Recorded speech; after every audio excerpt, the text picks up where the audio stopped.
All right, so let's talk about the average person. And again, one of the gripes that I have with, if you're out on the internet or on the podcast sphere, and you have all these researchers talking about their research, a lot of times it's focused on the work they're doing, say at the elite level, whether that's with cardio training or whether it's strength training.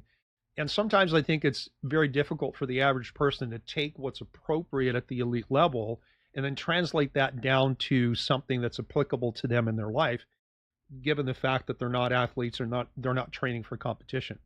So I'd like to have a conversation about how do we look at interval training, high intensity interval training. And I think we need to define what intensity is, because I think people, the analogy I always think about, I'm a CrossFit fan. And so years ago, I was writing some blog articles. I was saying, if you think about, someone says do high intensity work, and your concept of that is the output level of the CrossFit Games champion, like, the 4-time champions, 5-time champions, Matt Fraser, you're making the wrong comparison, because intensity is relative to your own capacity where you are right now. And so I'd like to get your thoughts on that. But if we can start talking about, oh gosh, my brain is everywhere right now. I love it. At least in my own thought process, if someone said to me high intensity interval training, the name Tabata comes to mind. And I think maybe other people have the same thing. So they think, well, if I'm going to do high intensity intervals, it's got to be 20 seconds on, 10 seconds off, repeated 8 times. I can't do that. But I've heard you say in other podcasts, particularly one comes to mind, the one you did with Tim Ferriss, is that you get to define your intervals and your rest periods. It's, I think in your words, infinitely variable, which is so important for us clinically, because I can't tell a lot of my clients to go push as hard as you can for 20 seconds. And by the way, you get 10 seconds of rest. And so we can talk about work rest intervals and the ratios, whether it's 2 to 1, 1 to 1, 1 to 2, 1 to 4, and whether or not the work intervals are 20 seconds or 2 minutes or 4 minutes. So can we paint that? I know it's a big ask. Can we paint that big picture there and help people understand that high intensity training is a variable that they can manipulate to meet people where they are? Absolutely. And, fun fact, not trying to virtue signal or name drop, but my last trip pre-pandemic was to Tokyo, Japan, to be part of a panel discussion and presentation on interval training. And the legendary Izumi Tabata was part of it. And it was just such a thrill to be able to engage with Professor Tabata and talk about much of what you just summarized there. And we would agree that, and it goes back to a comment we made at the start of the interview. And that's that for many people, they define interval training as only HIIT, and in particular, all-out extreme models of HIIT, such as Tabata style training, which can be very effective, but is arguably not suited for a lot of people. When we started this research, our motto was the Wingate test, which is, the longest 30 seconds of your life if you've ever done a single Wingate test. So absolutely, we need to get across a couple of messages. Number one, let's start talking interval training, intermittent exercise, and not high intensity intervals or HIIT. Good. And it conveys this idea that there's a very broad spectrum of intensity. Number two, how we define intensity is important, and it depends in context. So if you are working with athletes, they often want to know, what heart rate am I at? What zone am I at? What lactate threshold zone? What's my critical power? Where are these anchor points so I can know what zone I'm actually in? But that doesn't resonate a lot for the average person, nor do they necessarily need that. And so getting back to simple ratings of perceived exertion or perceived effort is really, really important. And so, in a lot of our studies, and I talk about this in my book, what I tried to do in my book for giving sample workouts was translate the science in terms of a study. They were at this heart rate or this, VO2 max percentage, but this is what it would mean on a 0 to 10 scale, where 0 is you're in bed, 10 sprinting to save your child from an oncoming car. And so vigorous, if if you're the World Health Organization and you define vigorous, that's about 7 or 8 on a 10-point scale. Okay. Or on, the Borg scale of 6 to 20, vigorous is 14 or 15, right? Where moderate is a little lower. So I find those notions of 0 to 10 scale to be very helpful to help people gauge just subjectively. And you can see that a little bit, right? Okay, a 3, 4, 5, that's in the moderate zone. Hard, is maybe around that 5. Right. And again, even there's no universal definition. But if we look at World Health Organization guidelines, it's going to be 7, 8 on a 10-point scale is a vigorous effort. So those are, I think, good way. And you can tell a client, hey, I just want you're just starting out. When you go for your walk, I want you to walk modestly at a 3 out of 10 pace. And then for those 2 light posts, 4 times, bring it up to a 5. Or just get out of your comfort zone. We'll use that wording a lot. Just get out of your comfort zone if you're starting out. And people have a pretty good sense of where they are and when they're out of that comfort zone for a period. And then you start to build from there. So when you look at the relationship between intensity and duration of the work intervals with interval training, they're inversely proportional, right? The harder you push, the less time you can spend doing that. So is it settled science that a true Tabata protocol of 20 seconds all out, 10 seconds rest, which is a 2-to-1 work rest ratio, is that always more beneficial than having maybe like a 2-minute work cycle with a 2 or even a 4-minute rest cycle? And obviously you can mix and match these variables. And on top of that, Marty, sorry to jump in again, but is it beneficial to vary the profile of your work rest intervals so that you're not just working the same intervals with the same rest periods all the time? And again, where most of us, we're not athletes, we just want to be healthy. We want to be fit from a cardiorespiratory standpoint and all the things that entails. I could keep adding more questions, but we'll get lost. No, all good. And so I guess a couple of points. It's not settled in terms of what's the best protocol for a couple of reasons.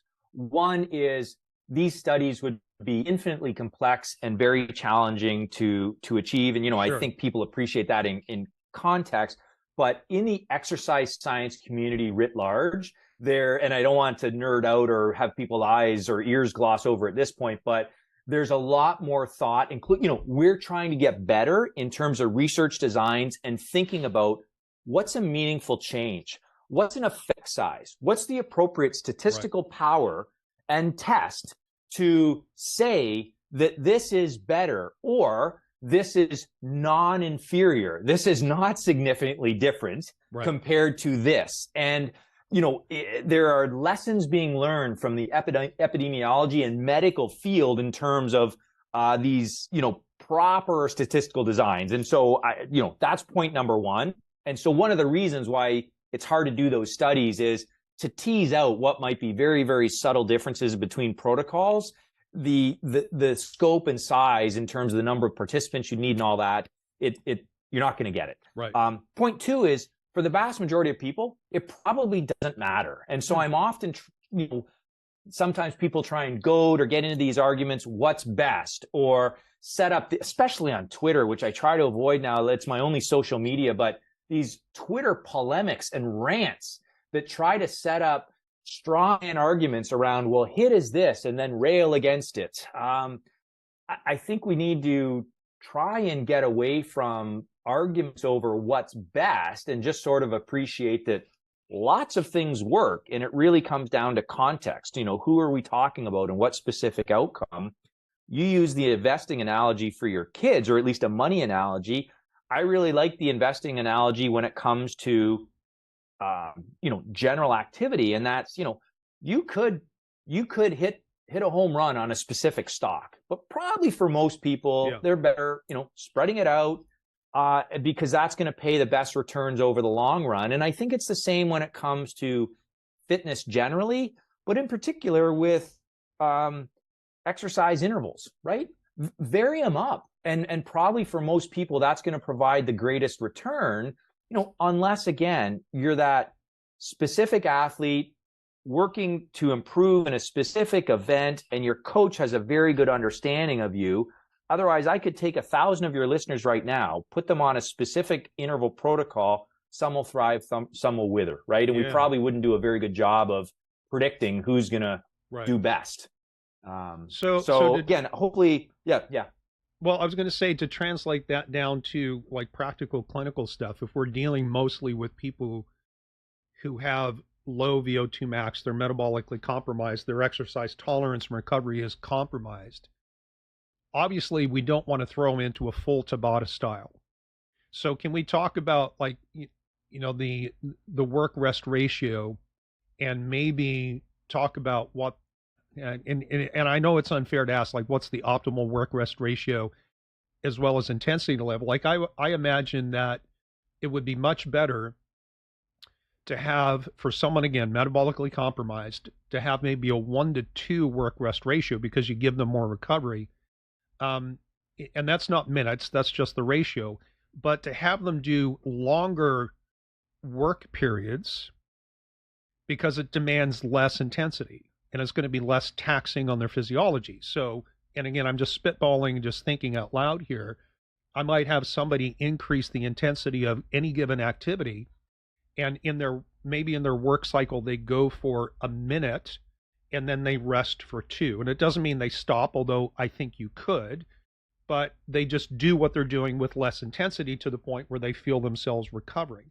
And so when you go for that 1 minute work output, you're not doing the same intensity as, say, a true Tabata protocol. I mean, you could probably even extend it to 2, maybe even 3 minutes with an appropriate rest interval for recovery. And that way you're now introducing the metabolic demands of interval training, which would drive the specific adaptations that we're looking for, but doing it in a way that's relatively metabolically safe, with the expectation that as their VO2 max and their metabolic capacity improves, they start to increase the intensity of their work. So the work interval shortens. And then we start going from a 1-to-2 work rest interval to a 1-to-1 to a 2-to-1 over a period of time. So I love this paradigm, because like you said, there's an infinite number of ways that you can mix and match things. Yeah, so go ahead. So yeah, for sure. And so, let's get a marker in the ground. And, where did the name of the book, The 1 Minute Workout, come from? Well, it came from a protocol that we set up, responding in part to criticism around, well, this isn't really time efficient when you do Wingates. And so our protocol that we were studying was a 2-minute warm up and a 3-minute cool down. So that's 5 minutes, bookended around. And then a 5-minute work period, which was 20 seconds of hard effort, 2 minutes of recovery, 20 seconds of hard effort, 2 minutes of recovery, and the third 20-second effort. So that was the 1 minute period within 5 minutes. And then when you add on the warm up and cool down, it was 10 minutes start to finish. And within that entire period, it was a minute of hard work. And so really, that was a 1-to-6 ratio, if you think, during the intervening period, 20 seconds of work, 2 minutes of recovery. And we had individuals work at a self-selected, vigorous or challenging pace. And so on average, that elicits around 80% of their maximal heart rate. And so my takeaway from that, and we've done that with stair climbing, with cycling, with body weight style interval training.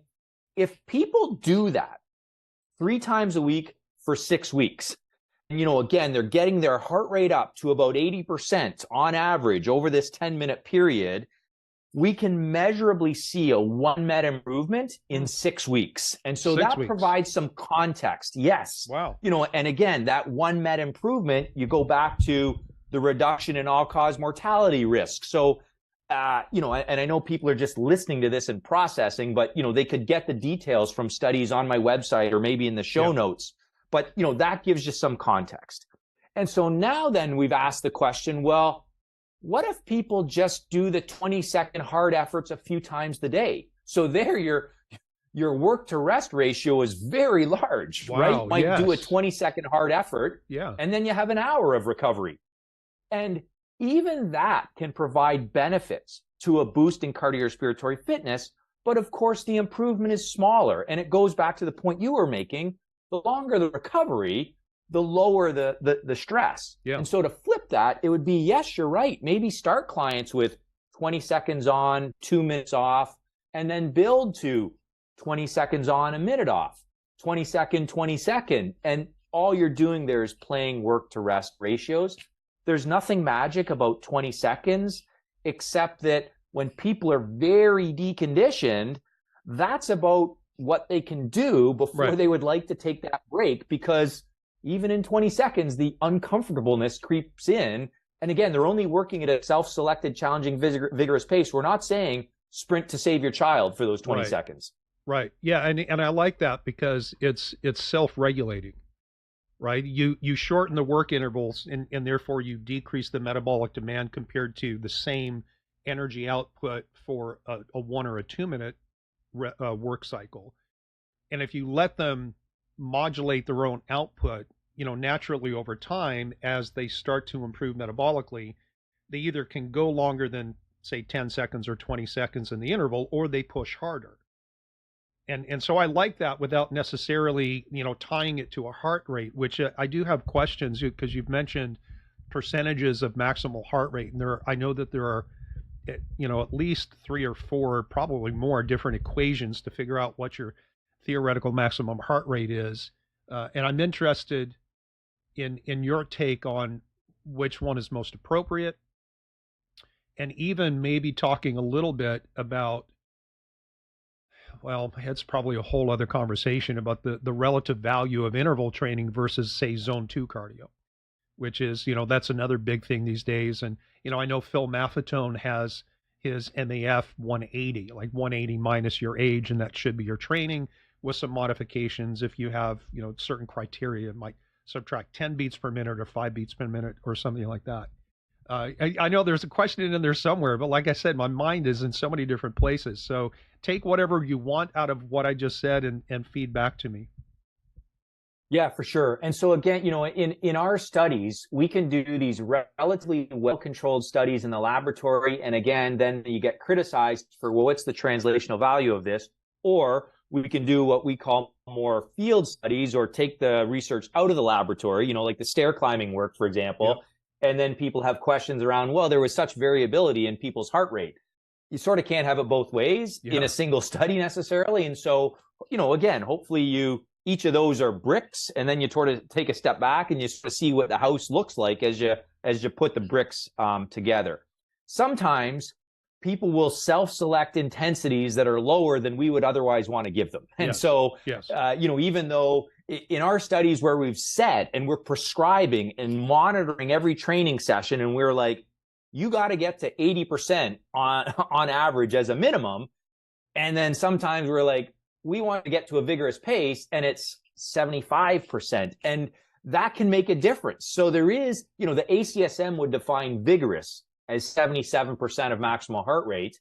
And I think if you're getting above that, and that's where that 80% number for HIIT is reasonable, if you're below that, then you're not getting the same benefit. So it doesn't mean there's anything magic about 77 or 80, but it's a pretty good Goldilocks range.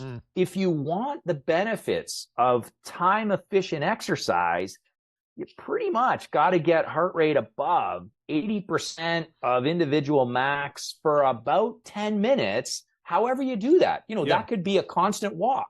That could be some intermittent exercise. It could be 1-to-1. It could be 20 seconds on, 30 seconds off, whatever.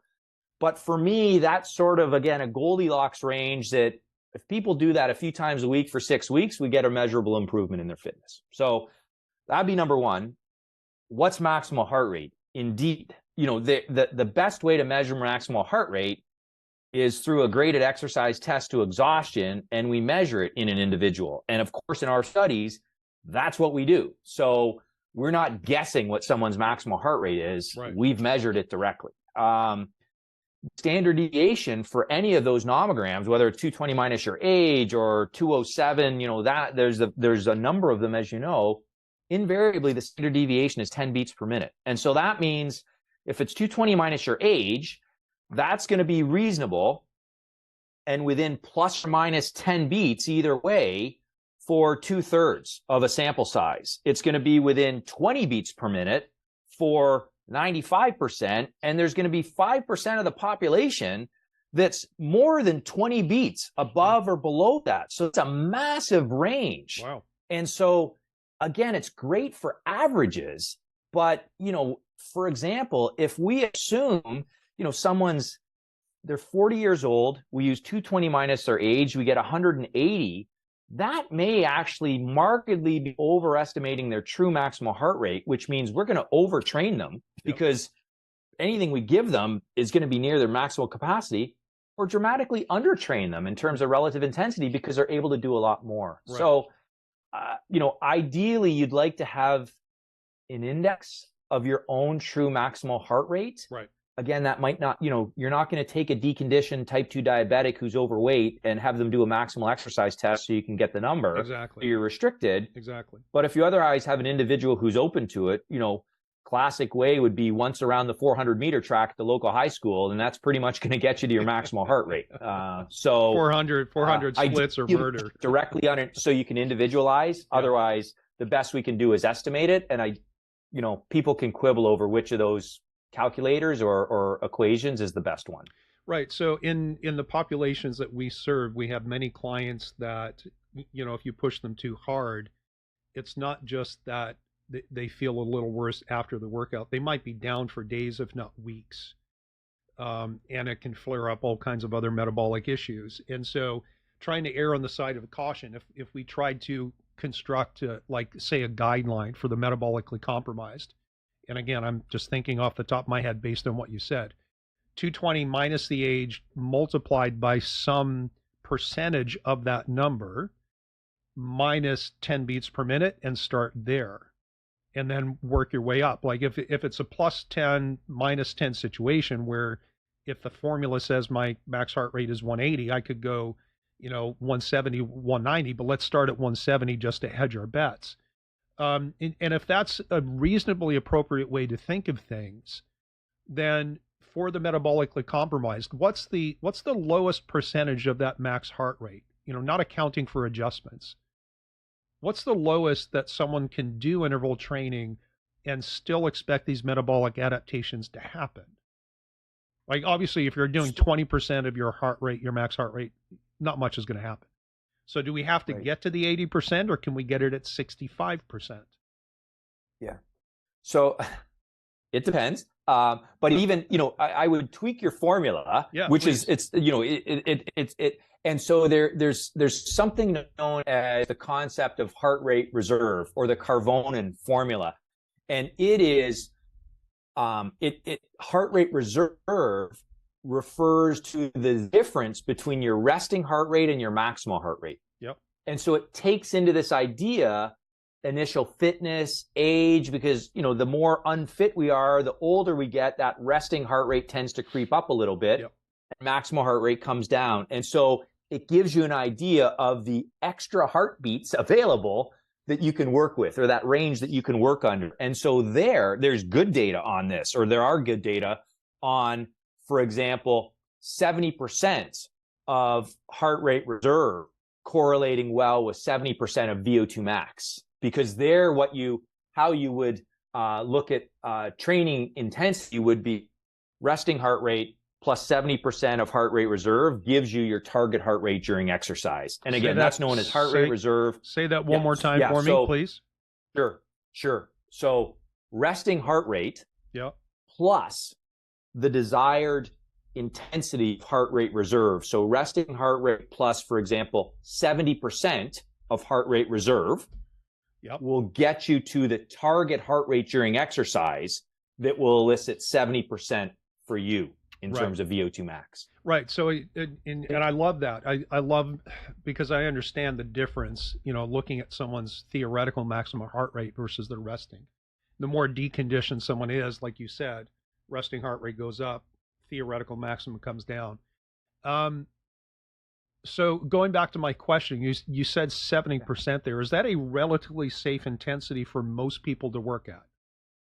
Yeah. So again, I'd even drop it, right? And this gets if you're very deconditioned, you could do, 60, 65%, like get into the moderate range, right? And so this is where I think we can borrow well-established guidelines and, moving away from that term high intensity. I like terms like moderate and vigorous because they're relatively well established in the scientific literature. They're established in the fitness literature, and there's very good guidelines. And so if we, ACSM would define moderate intensity in terms of heart rate for various ages, or vigorous intensity. And so, let's talk about moderate intensity intermittent exercise, or moderate intensity interval training, or vigorous intensity interval training, or near maximal, because I think it's we'll start speaking the same language more that can be appropriate across disciplines: exercise science, general health and fitness,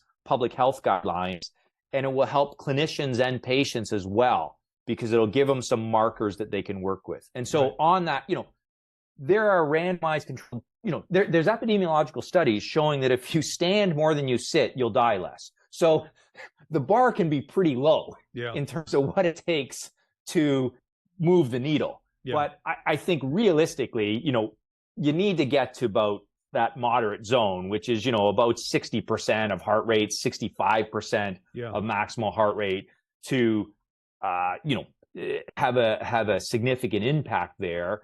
And then, obviously my bias and a flavor through all of our research is the more intense you're willing and able to work, the more the reduction in time required. And it's not a straight line. I think it's an exponential line. And it gets back to, why is Tabata training so effective? It's so intense. The original Tabatas were 170% of VO2 max pace on bike for 20 seconds. That's getting close to that sprint from danger pace. So huge intensity, but huge benefit despite small time, because it's so intense. Yes. And so, we should think about maybe this moving up and down this exponential or curvilinear line. And so if we come down to the moderate zone, it takes a fairly significant time investment for benefit. And maybe that Goldilocks or sweet spot is somewhere in the middle of that curvilinear line, or even pushing up to the higher point on the line, where you're talking, the sweet spot is maybe not all out, but, vigorous, good hard push, you're huffing and puffing, but the benefit there is very small time investment and really good return. Yeah, and that's sort of where. Please finish. Please finish. I was just going to say, that's what we're now starting to target in terms of our exercise snacks research, right? Let's get people to that spot on the zone a couple times through the day and see what happens. And right now, we have an ongoing 2-state randomized clinical trial that is looking at exercise snacks in older, red, my age, but 40 to 60-year-old, otherwise at-risk individuals. And we just got approval or funding from Diabetes Canada to do the exact same thing in individuals with type 2 diabetes. And, these are well-controlled scientific studies, again, randomized controlled designs that are going to be looking at cardiorespiratory fitness, blood markers of inflammation, continuous glucose monitoring to look at changes in glycemic control, working with people like John Little at the University of British Columbia, Michael Riddell at York University, established experts in exercise inflammation, exercise and diabetes.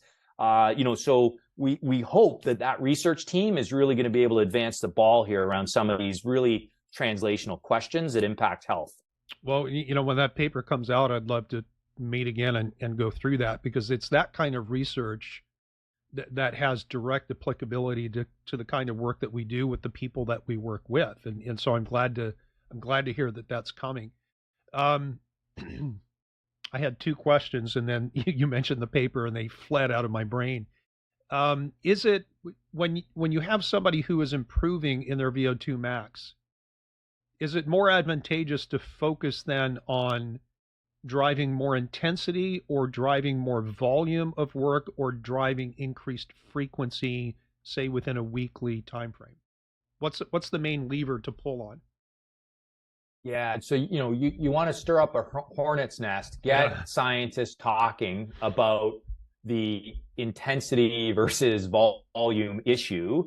My view, and again, right now, like literally, there is almost a new systematic review and meta-analysis out every other week on some aspect of that question in some specific population or context.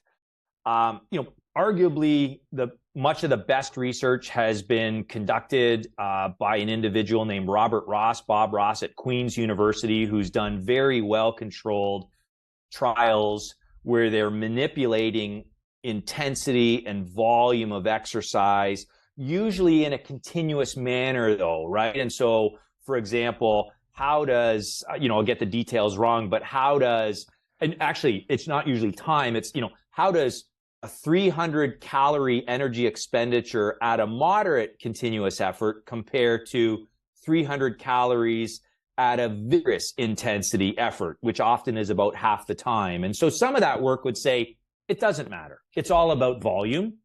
But there is other work, including from some well-controlled studies, that would say intensity will give you a benefit in terms of the cardiorespiratory fitness response. And again, it's not settled at all. It depends on a lot of things, but I don't think there's any work, or there's not much, saying that moderate effort is going to give you the greater benefit when we compare equal doses or volumes. Sure. If anything, there's some evidence that the more vigorous approach will give you a greater benefit in terms of cardiorespiratory, and otherwise, worst case, it's the same. It makes me think about kind of old school strength training recommendations. And I know that the last 5 to 10 years, research shows that things like muscular hypertrophy is tied strictly to volume, or mostly to volume. But, the old paradigm where if you want to get strong, you're lifting, 1 to 5 reps, heavy weights. If you want to have increased muscular endurance, hypertrophy, you're, 8 to 12 plus. And the sweet spot is kind of like 6 to 8, somewhere in there, if you want a little bit of both. Because if you lift weights that are appropriately heavy in that 6 to 8 rep range, you're going to hypertrophy, you're going to develop some endurance, but you're going to develop some strength as well. And so is it your position and belief that with interval training, that moderate intensity, longer work with an appropriate rest for whatever their metabolic capacity is that what you're saying is the sweet spot? Like, you don't necessarily have to go full on 100% Tabata, but if everything is zone 2 cardio, you're not getting the benefits of all the things that you could do. The sweet zone for me is vigorous exercise, right? Vigorous. And again, we've talked about various ways to do that. So that would be the answer to that. And even, I don't think anyone really agrees on what zone 2 training is, but that's a whole nother podcast. And, my colleague, Dr. Stuart Phillips, is challenging a lot of that old work around, how many reps you need to do, and probably more to volitional fatigue in that. But to be clear, I'm a proponent of vigorous intensity effort. I think it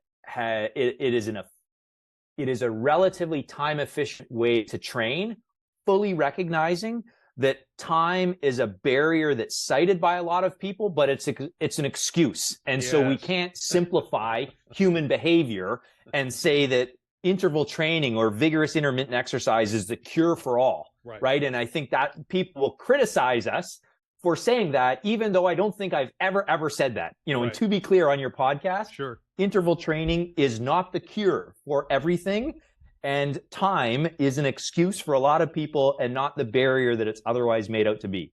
All that to be said, a lot of people do lead very vigorous time-pressed lives or don't have the inclination to engage in continuous moderate physical activity for a long time, and we've been telling people to do basically the same thing for 50 years, and it hasn't got us that far.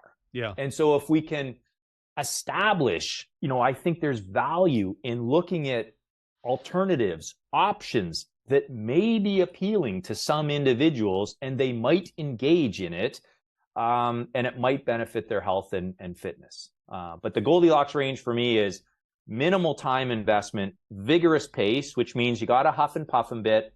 You're not going for a stroll. You're not saving your child, sprinting as hard as you can. And that's something that people can incorporate in their everyday lives, whether it's standing up from my chair right now and doing a set of air squats, Sure, or walking over to the stairs and doing a few quick ascents up and down after this interview ends. minimal effective frequency. The Hunt study from Norway, which was published almost 20 years ago, the conclusion was a single weekly bout of vigorous intensity exercise is sufficient to reduce all-cause mortality risk. Wow. So, again, you're from Canada, we see the classic, very sad headlines once in a while of the, older middle-aged individual who plays weekly bout of ice hockey in a beer league with his friends and suddenly drops dead from an apparent MI. And of course, those are tragic individual instances.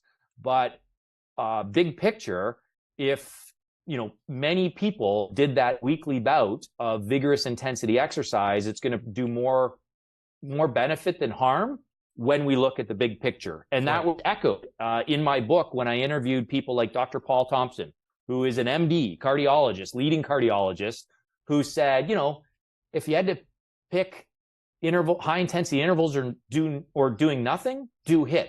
If you're older, at risk, are you picking vigorous intense exercise or continuous moderate?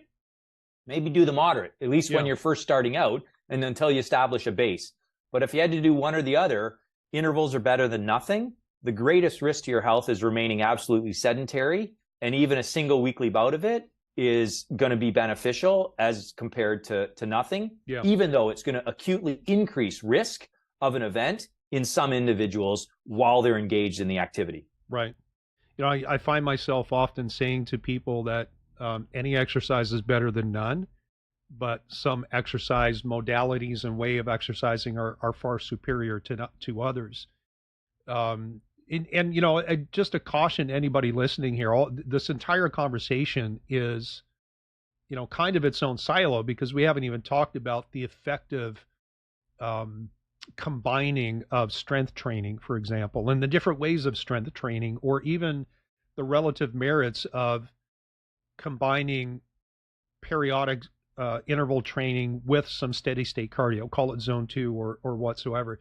But it seems to me that you're saying, Marty, that if you had a choice, if you're crunched on time and you had to make a choice between steady state cardio, it's going to take you an hour, versus 10-15 minutes of moderate intensity intervals, you would go for the intervals.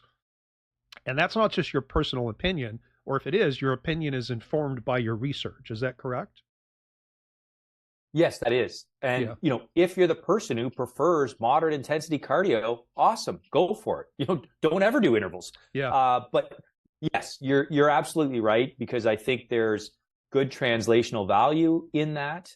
And also it goes back to the idea of infinite variety. There's only so many ways to jump on a treadmill and jog at a moderate pace for 45 minutes or an hour. Yep. But in 15 minutes of intervals, the sky's the limit in terms of how to vary it up. It doesn't make it better. It doesn't make it best. It doesn't mean everyone should do it.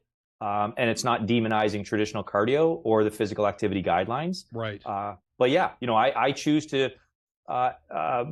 intervals, I rarely work out for more than 30 minutes. And except this afternoon, because I will go to my weekly pickup ice hockey game, which is a highlight of the week. And then the fourth period, of course, is a bar where I have a beer with my friends. But, it works for me. It doesn't mean that's what everyone should do. But yeah, to your point, my opinion is informed by a lot of good science out there. Yeah. I think I'm out of questions because my brain is overloaded.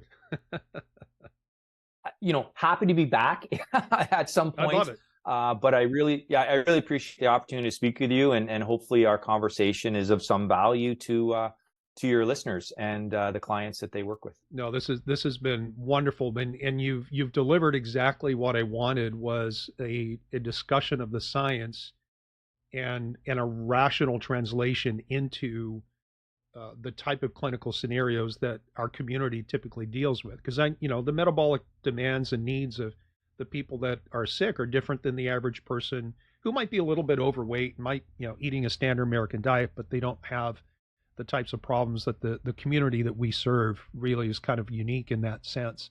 So I appreciate it. I will have you back anytime. I'll have you back tomorrow. I'm free tomorrow if you want to talk tomorrow. Awesome. Well, Dr. Noseworthy, like I said, appreciate the interest and this opportunity. It's been a pleasure to speak with you. Likewise. Thanks, Marty.